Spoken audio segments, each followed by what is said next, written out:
and welcome to Coach's Weekly. Brian Arnold here with head baseball coach Mike Stosky. Coach, a back-and-forth day yesterday. It's nice to see the bats get going. Kruger split 2 games yesterday against Wartburg. Tell me a little bit how that went. Yeah, we, Coach Connor did a tremendous job all week working with our offense.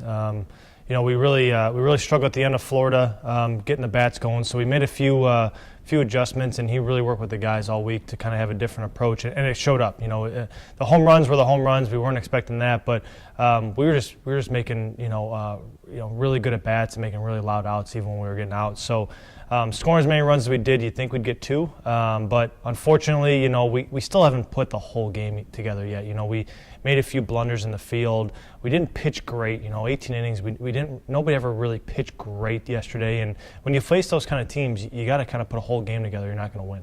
Yeah, not to make excuses for pitchers. I was talking to Brady earlier. He said it was a really tough day for pitchers yesterday with the wind. It was. The wind was blowing straight out, and it was galing out the whole time. And so it was a tough day. Unfortunately, though, we are not struggling with the pitches after they're hit. We're struggling with the pitches before they're hit. We're struggling with getting some off speed over the plate. We're struggling with getting inside. We're falling behind hitters, and it allows those good hitters to take 1-0 really tough swings on fastballs. So, we knew that it was going to be a tough day to pitch, but we didn't do ourselves any favors by getting behind hitters and then losing some pitches in between innings. I definitely want to talk about Brady Roberts. 5 for 10 yesterday, 4 for 5 in that first game. Wow. Yeah, he's been a guy that started off really well and then kind of went into a little bit of a funk. And like I had stated earlier in the year, we got 3 catchers. So all 3 of them are going to play, and all 3 did. We had a catcher and our backup catcher DH, and then Coppin started game 2 and Brady DH. So our 3 catchers play. It's just a matter of when we're going to mix and match. So we thought it was Brady's turn to kind of get back and hit again. We moved the lineup around, so he was in the 5-hole, and his production was tremendous because there was a bunch of guys on base. It was not unexpected, but it was definitely welcoming to see that kind of production out of him. As a coach, it's got to be great to know you've got 3 great catchers that can step in at any moment, and if they're not in, you're going to have somebody for DH. Yeah, absolutely. We got a couple good outfielders too that want that DH spot too. But with the catchers hitting as well as they are, it allows us to use one of those guys and obviously have a third for a backup. So, the DH spot is your next best hitter. It doesn't matter really what position he's playing, and right now the next best hitter has kind of been behind the plate all year. Mitch Wilson also continues to impress at the plate. You switched around, as you said, the beginning of your lineup a little bit. Tell us a little bit about the strategy behind that. Yeah, we, losing Andrew Massey in a 3-hole, what we were trying to do was keep 1, 2, 4, and 5 together. 1 through 5 last year was the same lineup all year round. We lose Massey, which was with the 3-hole. We were trying to kind of interchange the 3 spot, which wasn't working. So then we put Joe Silva in the 3 spot, and we were trying to interchange the 2 spot. Unfortunately, Joe struggled with the adjustment to 3, and our 2 spot wasn't hitting.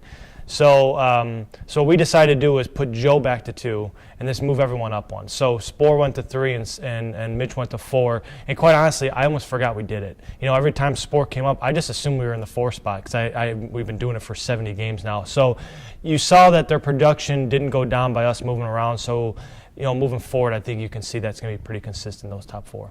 We'll get another chance at Wartburg this weekend, and then Webster after that. Webster, another formidable opponent.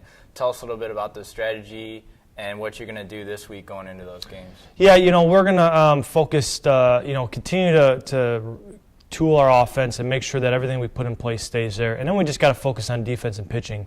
We're going to face 2 really good opponents before, conference starts. It's going to be one of those things where we got to start to put together full games, and maybe by doing that we got to start to put together full practices. I think that sometimes a downside of who we are is that we are an older team, so you're not always going over everything 100 times with the guys because they know it. So you get to practice, and sometimes it's like, do we really have to go over it again because Mitch Wilson and Joe Silva have heard this 100 times. They've been here for 3 years. Maybe we need to go back to a little bit of that, go back to the teaching stuff, go back to the basic stuff, even if they've heard it a million times, and put together full weeks of practice, and then maybe that'll go to a full game. So that's what we're hoping for this weekend, and we'll be tested again with 2 really, really good teams. We never like to look too far into the future, but it's got to be exciting. Just 1 week, and we'll be playing here at home for the home opener on next Tuesday.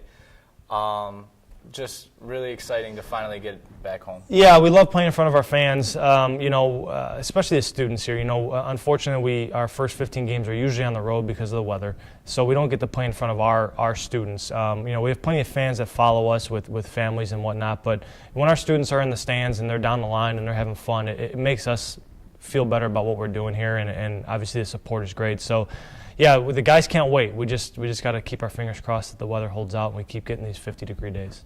Cougars hit the road once again this weekend, heading down to Sauga, Illinois to take on Wartburg and Webster University.